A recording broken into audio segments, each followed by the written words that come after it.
Zimbabwe zita rangu munondiziva. Tiri kusangana zvekare paBright TV pachannel yatinotsvagurudza zvakavandika nezviri kuitika mukati menyika yeZimbabwe. Nhasi uno ndiri kunyatsime kuna udhokotela Panashe. Ndine mubvunza ndichavabvunza vanorapa. As you can see kuti matiri muri kuona mune zvinhu zvakawanda wanda. Kungoti ini nhangu handizozvitye. Aiwa isimoso. Saka chanichatanga kuda kuziya vakuru ndokumbira kuziya zita renyu kuti mimi munoitwani. Ndinokuchingamidzai mose muri yeZimbabwe. Zita ndidhokotela Madzibaba Panashe Chiremba, ndo vamuri kutaura navo. Tinotenda. Ndabva ndaita mubvunzo ipapo pamati Madzibaba Panashe apa. Ndiri kuona madzibaba muno mune ngundu, mune ndiro dzemuti, mune zvakasiyana siyana.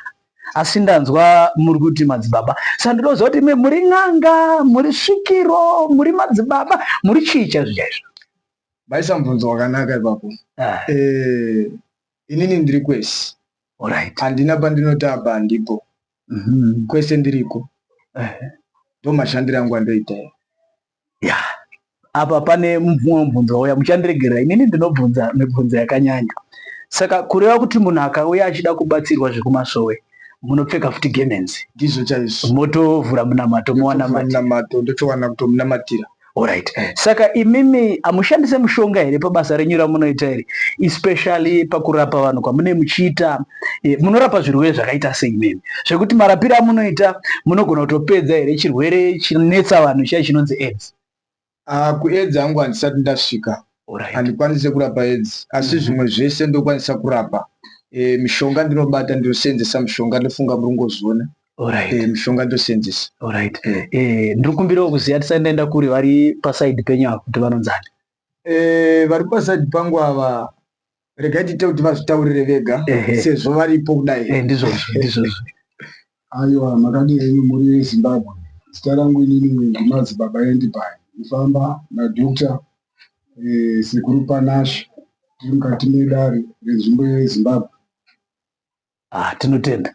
Tete vari pedyo nesu ndikuona kuti vane rasta. Vantu vakafitwa nezvematare chaizvo. Tinochingamidza muri yeZimbabwe. Ini ndiri panapa ndinonzi Manjenjenje vaMadhuwe. Famba zvangu ndiri naute matare. Madhuwe chishongo. Ndofunga muri kuzvinzwira muri yeZimbabwe. Chaita kuti ndiuye kunoku, baba vakagara apa vakapfeka zvamuri kuona izvi. Ndoziya ari madzibaba wenguwo chena. Ndichitombonamata naye. Ndozvaita kuti ndimutsvage kuti shamwari yangu wakuwandira uku sei. Saka ini ndoda kuziya kuti Madzibaba Panashe zvakatanga sei zvinhu izvi kuti muzoti maakupfeka ngundu, maakushandisa mabakatwa uyezve mune vamwe vanhu vamakutofamba navo mumatare enyu. Nhau iyi yakangotanga kubva ndichitanga kutoita basa. Ndopa yakatanga. Ndaichongoita izvozvo but. Asi kuti vamwe vanhu vanga vasingazvizive. Saka iko zvino zvapachena kuti ndozviri zviripo. Ndosaka ndakusenza sekudaro. Zvinokushata. Asi udhokotela. Ndizvozvo. Makaberekwa rini? Makore enyu imimi akamira sei? Nekuti ndinonzwa vamwe vanhu vachiti zvemudzimu hazvidi vana vadiki, zvinoda vanhu vakwegura. Saka muri yeZimbabwe inenge ichida kuziya kuti ichokwadi here kuti mudzimu haigoni kubata kumwana mudiki, inobata vanhu vakuru chete. Mabvunzo wakanaka ipapo. Makore ekuberekwa ndine 27 years. 27 years. Musi wa6 March. Alright, 6 March. Makore ekuberekwa iya. Ayo, notenda. Ko vari pasaidi penyu vaberekwa rini? Rega vasitaurire vega. Iko zvino 32. Manjenjenje 27.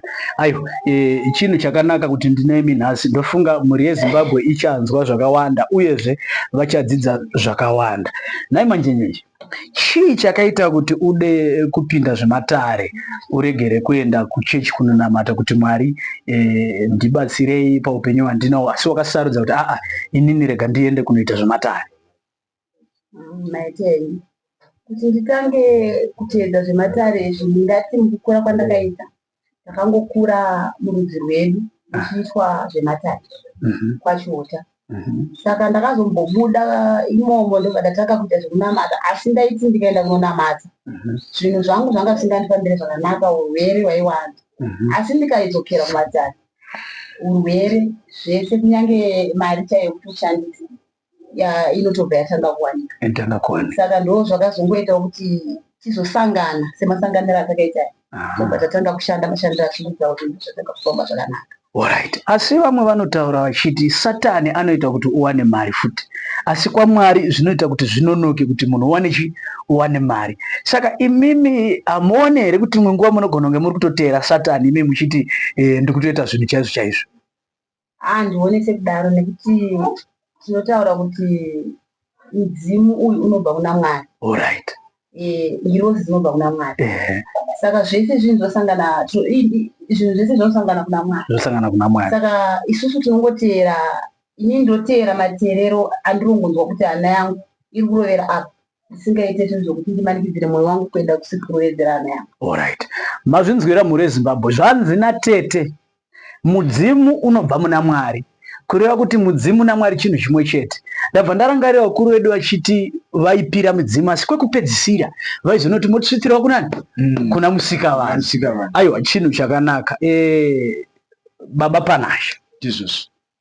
Ndine mubvunzo wandoda kubvunzai. Bvunzai zvinhu makasununguka. Tomboti munhu abirwa zvinhu zvake zviri pamwoyo pake, munogona here imimi kuti mbavha yaba zvinhu idzose zvinhu izvozvo zvabiwa nenguva, kana kuti paripo here pamakamboita zvinhu izvozvo zvekuti kune vanhu vakauya kwamuri vakanga vabirwa mukavagadzirira zvinhu zvavo zvikadzoka nenguva? Ndaseka. Ukabirwa ndinokupa 2 days kuti zvinhu zvako zvidzoke. Ndine zvandinokwanisa kuita kana kutumira zvinhu zvako zvidzoke. Ukabirwa zvinodzoka. Alright. Mazvinzwira muri Zimbabwe, hanzi kana wabirwa zvinhu zvako zvinodzoka. Namba dzavo vachataura takunopedzisa chirongwa chatiinacho. Tete, makaroorwa here? Ko vamwe vanoti kana uri kuita zvematare uchifamba nezvinhu zvemudzimu haufaniri kunge uine murume, hanzi hazvitobvumirwe. Ichokwadi? Nayo kuti zvese wakabiswa zvakanaka unokumbirirwa. Alright. Kuti mwana akupinda mukati ane chinhu. Asi zvakasaitwa seizvozvo unenge uchingoratidzira kuti hauna. Handiti. Zvino mudzimu hauzokubate here muina baba mumba ungori kana wati ndwi? Unenge wakatosarudzirwa nemhepo anonzwisisa zviripo nezvinoitika zvacho. Saka muri kureva here kuti pamune muchifamba murodhi kana pamaifamba mukanzi nemukomana mhepo yaibva yauya yotokutaurira kuti uyu siya zvaaite, kana kuti uyu anoita, kana kuti pane period of time yamaipiwa kuti muongore munhu wenyu nekumhepo muchizoudzwa kunzi anoita? Unotomiswa utofambidzana naye, asi unozoona kuti magumo acho hauzwisise kuti zvaparara sei. Handiti. Alright, muri weZimbabwe muri kuzvinzwira. Ndinawo Baba Panashe nedare ravo. Baba Panashe, Tizo baba. Amurombese here imimi zvekuti munhu akauya kwamuri, tinoziva kuti mazuva ano kuno vanhu vari kuita mabhizinesi ekutengesa, vamwe vari kutamba bhora, vamwe vaimbi, zvekuti vanogona kuuya kwamuri osikuti baba ndikuda chaunga. Ndofunga munonzwisa matauriro andiri kuita. Munobva uya muhamamupa mushonga kana munomupa mafuta ekuzora kuti enda unozora. Hazvizonetse here kumberi uko sekuti munogona kunge mamupa nhiko dzamunenge mamupa kuti usazodai, iye akazonoita kudaro zvobva zvaenda nepamwe? Hausiriwo here wati chiti urombo? Muriko here kunyaya idzodzo? Ikoko ndiriko. Ndeimwe nyaya iri kutopisa zvaizvezvi. Vakawanda vacho vari kuuya vachitora zvinhu zvakaita saizvozvo kwandiri. Ichokwadi. Ndinayo mishonga yekuti kana uchida kuromba unoromba nokurombesa. Kana usikade zvisina ropa ndiwe unoziva zvauri kudi zvauri kuda. Chikuriwo zvinhu zvako zvauri kuda chete ndakuitira zvikafamba zvakanaka. Asi ndokupa 2 days. 2 days chete. Saka imimi munozvifambisa sei? Kurombesa mati hongu munorombesa. Munozvifambisa sei imimi pakuti uku muri kunamata Mwari, uku muri kurombesa futi vanhu zvekare? Zviri kusangana papi zvinhu? Right. Mandibvunza mubvunzo wakanaka iwoyo. Ndosaka zvichinzi imba neimba ine mutemo wayo. Ine mutemo wayo, ndizvozvo. Saka ndine mutemo wangu wandakasarudza panyaya yebasa iri. Ndikaona kuti aiwa, rega nditeedze nzira iyoyi kuitira kuti munhu vamwe vanhu vari kutambura saka mumwe anongoda upenyu fast kuti adi. Aiwa, ndizvozvo. Zvake zvifambe. Ndizvozvo. Saka ndakasarudza kuti aiwa munhu akasvika kwandirisa doctor hakuna chinhu chaanofanira kushaya. Hakuna chinhu chaanofanira kushaya. Alright, ndapanzwa. Imimi vanofamba naBaba Panashe, muri kuzviona sei zvamunenge muri kuita naBaba Panashe? Hapana here udzvanyiriri uri kuitika pakati penyu pekuti imimi munogona kuti inini ndine mhepo yandakunzwa inogona kubatsira zvinhu izvi, avo vari kutiwo ndine mhepo yandakunzwa inogona kubatsira zvinhu izvi, mopedzisira maakudhonzerana? Muri kushandidzana sei? Isusu muri Zimbabwe tinoshanda zvakanaka zvakanyanyisa zvekuti ndaitombondi dambudziko ndisingazvibvumi, asi pandakazogadzirirwa dambudziko rangu ishuwa ndipo pandabva ndatanga kufamba nasekuru Panashe. Alright. Ayo, ipapo ndapanzwisa zvakanaka. Munenge makarongeka. Ndiri kutoona kuti pane certificate iri apa rakanzi Apostolic Christian Council of Zimbabwe original 2009. Respect. Ayo, vakaregister zviri pamutemo, vanotozikanwa munyika yeZimbabwe kuti ndo basa ravanoita. Alright, hazvina mhosva. Ndanzwa kuti munorombesa hongu munoita izvozvo. Nai Baba Panashe. Ndizvo baba.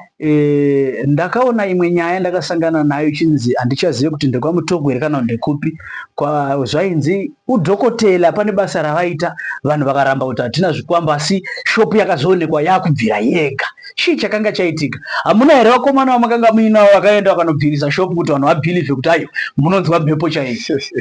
Aiwa, muri yeZimbabwe zveshuwa basa iro rakanonoitwa, asi kuitwa kwaitwa basa iri vanhu vese vanga vakatarira vakaramba kuti zvinhu hapana pano.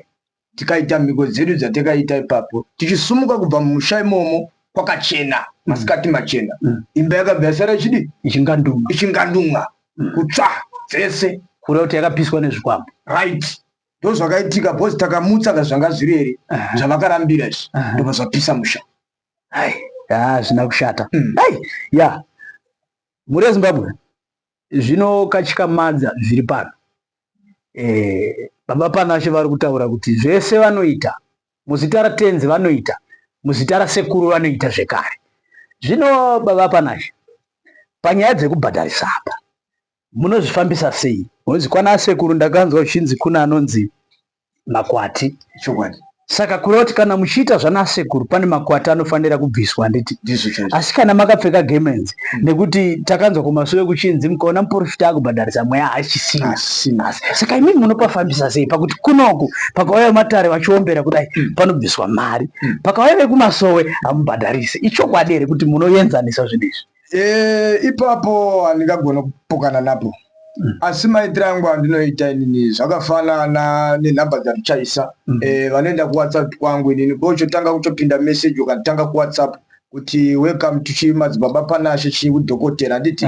Pane pakanyorwa price ipapo yekuti kana uchinge wasvika mudare mangu, handiti, unobvisa makwati. Saka makwati anobviswa munomu. Kana uchida kusangana nesusu inenge iri $30. Ndoyedare. Alright, ipapo ndapanzwa. Ko akauya unaita inini hangu handidi izvi, ndiri kuda zvekuti mupfeke gemenzi mundiyerese. Ya, ndinoita saizvozvo, asi mukuita kwangu manje kwandinoita ndinochomutaurira kuti hati uri kuona kuti wapinda muno musejari, handiti, i1 on 1 yatikatarisana nayo kudai, makwati agara anachokandwa. Chikuru dambudziko rake raainaro richipera. Aiwa, ndapanzwisisa baba. Ndofunga muri kuzvinzwira muri Zimbabwe. Baba Panashe kana kuti sekuru Panashe vari kuti ini ndinobhadharisa, vabuda pachena, havana kutenderera kuti tisangane mudare unobhadhara $30, $30 emari yekuAmerika. Ndo yavanoda kuti basa ravo rienderere mberi. Regai tinzwe zvakawanda nekuti akuda kusvika kukupendera kwechirongwa ichi. Mazuva kuri kupisa hamadikani. Asi haisi mhosva, Mwari vanenge vaine zvavatogadzira. Izvo tichada kutobvunzwa kuti anasekuru vari kuti kudii nenyaya yekunaya kwemvura, ndekuti hatichazivi kuti mvura ichada kunaya here kana kuti haichadi kunaya. Udhokotela, ndizvo baba. Ndinombobvunza kunyanya mwana wenyu, ndambomubvunza mubvunzo. Tete, munotiwo kudii nenyaya yemanjuzu yekuti mazuva ano kune vana vari kunotenga dhipurizona naika ubva vazora votsvukirira. Vatsvukirira so atoti ndabatwa neshavi rekupi?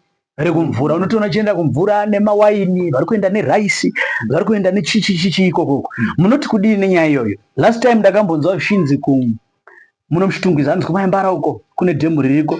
Vakaenda vasikana vakaenda nemabhodhoro avo vakanodii, kune mukomana aiona kuti maiswa wawa mudziyo wanzi akanopinda imo achida uya mbafirapo. Saka imi munoti kudii nenyaya yemanjuzu, munoitora sei? Tinoti manjuzu aripo, asi awandisa aekutengera ekutsvaga. Alright. Kuti akazora mafuta munhu akatsvukirira akuti ane manjuzu. Zvakufambidzana nevamwe vanoda vanoita zvechisatanism zvesvo. Alright. Zvokuti vanoenda kumvura vachingoti votora mapowers kumvura. Ipo pasina chavanotsvaga, vari kunotsvaga chakaipa kumvura. Kumvura kunogara vanhu vakawanda. Saka kune mhepo dzakawanda dziri ikoko dzekuti vakakundikana kutaura nedzavari kuda kutaura nadzo chete vanoparara. Kureva kuti vanogona kutora mweya wenyoka inogara mvura hombe, nekuti tinonzwa kuti mvura munogara futi nyoka dzinenge dzirimo. Pamwe vamwe vanotora mweya wemakarwe, vamwe vatora mweya wemvuu. Hatichazivi kuti zvinhu izvozvo zvinofamba sei. Saka imi muri kutiwo kudii kune vana vechidiki vakateerera, nekuti ndinovimba kuti nyaya iyi ichaonekwa neruzhinji rweZimbabwe nevamwe vari kunze kwenyika, nekuti hamusi kubatsira vari munyika yeZimbabwe chete, kwete. Saka munoti kudii kune vana vari kutengera manjuzu aya? Uyezve chandoda kuziva ndechekuti njuzu itsvuku chete here, hakuna nhema here? Njuzu dziriko mhando dzakasiyana siyana. Alright. Saka zvadziriko mhando dzakasiyana siyana, vanoti ivo vakatsvuka dzanjuzu, kunotori nevanotenge vari vatema tema asi vari manjuzu.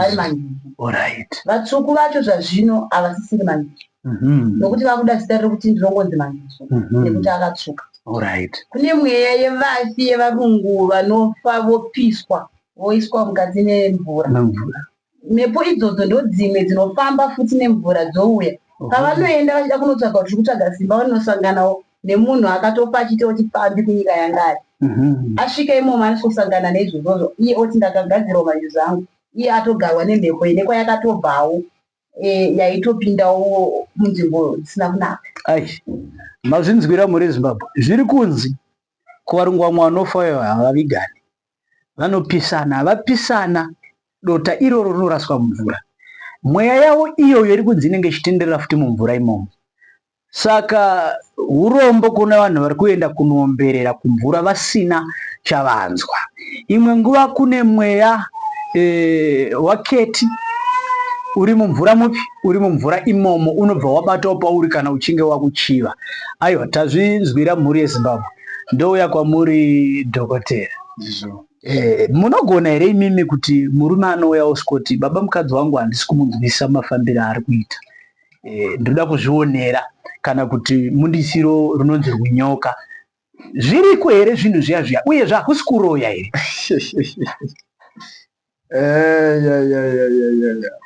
Nyaya iyi ndo nyaya dzimwe nyaya dzakabobuda mazuva akadarika. Ndine maloko mhando nemhando andinawo. Ungava murume kana mukadzi. Akava mukadzi ari kuda kushaya loko kuna murume wake, ndinoshandisa makii.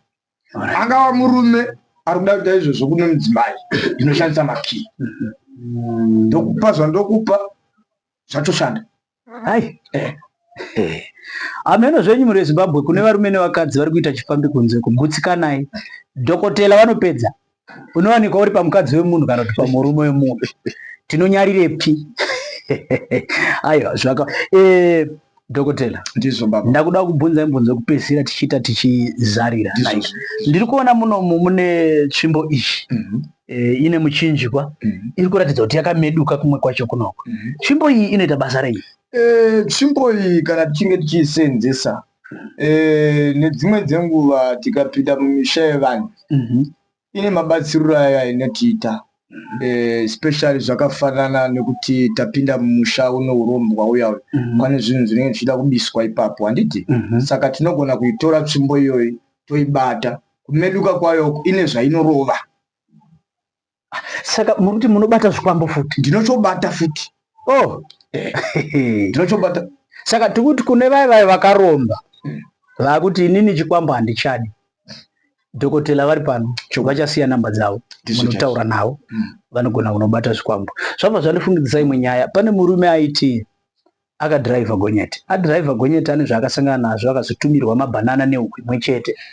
asi atumirwa zvinhu izvi. Huku inonzi paakaisa mumba mangwana makuseni akaona huku idzi dzambiri, nekuti akanzi chimbomirai kuuraya huku iyi nekuti iri kukanda mazai. Saka imwe nguva inogona kuto ibreed hombe kai pamunozoriurayirani kana 2-3 mazai mozoisa kune imwe huku yorarira. Saka uyu ari kuti ndakaona huku dzangowanda dzawanda. Munogona kumubatsira here munhu akadaro nekuti akuti ndaane huku 7 kutaura kuno. Ngandibate panhamba dzatichashedzera ipapo ndinokwanisa kumubatsira. Alright. Kuti zvacho zviripo zvinobviswa iye achiona. Ndaiye kureva kuti kazvaakagachidzwa izvi akatambira asingade but uchorombeswa futi kwaakaita uko. Alright. Mazvinzwira mhuri yeZimbabwe zviri kutaurwa, vanogona kubatsira vanhu vanotambudzika. Saka zvandanzwa kana ndisina kutadza kunzwisisa, chirwere chavasingagoni kurapa iwo HIV and AIDS. Asi zvimwe zvese zvinanasi BP, metamakumbo, zvakawanda, kensa vanogona kuzvipedza sematauriro avari kuita. Zvino baba ndakukumbira kuti mutaure nhamba dzenyu pamunobatika mhuri yeZimbabwe ichinzwa, uyezve munogara kupi, ndozokubvunza mibvunzo wekupedzisira ndobva ndazarira. Ichokwadi. Hazvina kuipa. Dhokotera vanowanikwa mukati menzvimbo yeMozambique, ndokuna ofisi hombe kuMozambique kuchimoyo paparaji muwaji naSefati. Ipapo ndipo panowanikwa chiremba. Uye muno muZimbabwe muno matiri muno tiri mukati menzvimbo yeHarare muchitungiza, kunonzi kuNyatsime, ndo kwatiri zvaizvozvi kuno ofisi yatakavhura, ndo patiri kubatira tiri. Nhamba dzefoni dzakati wandei, asi ndichaisa nhamba dzinogona kubatika kune vanoda kutaura nesu paWhatsApp, vanoda kufona. Nhamba dzefoni dzinoti idzo 0771 29 5837. Tichadzokorodza zvakare 0771 29 5837. To nhamba dzefoni. Mazvinzwira mhuri yeZimbabwe, maita zvakanaka. Ndasara nekuvabvunza mubvunzo uyu. Ndikuona mune tsvimbo yamakabata iri kuratidza kuti yakavezwa ine vamwe vanhu vari pairi, kana vakadzi here kana varume, asi ndiri kuona muhuro mayo ine machira ari kuratidza kuti yakasunga huro, kuratidza kuti pane zvakadzipiwa ipapa. Munganditaurira here kuti tsvimbo iyi inonzi chii? Tsvimbo iyi inonzi Dhumba, chibaba ichi. Dhumba. Takutaura zvechibaba. Iyi chibaba. Kana ndikachokupa kudai kuti uisumudze ipapa, uisumudze. Alright. Ayo, hamusandipenyi. Ayo, hamusandipenyi. Saka yainoitika ndeyekuti tsvimbo iyi mashandiro ayo inoita, ndikapinda zviyazvo mumusha vanhu vari kuramba kuti pano hapana zvinhu zviripo, tinoicherera padandari. Yakamira yakadai. Alright. Iyo yega inosumuka, yega inongedzera mune chinhu. Alright. Ndokutaurira kutora zvakati kana ari mabhegi moisapo, vhurai mega zvodona zvinhu zvenyu. Hai. Nomabasa. Handichadi kuramba ndichibvunza nezvaino, ndinogona kutsamwa ikandiviga. Ya, chibaba. Ayo, hazvina kushata.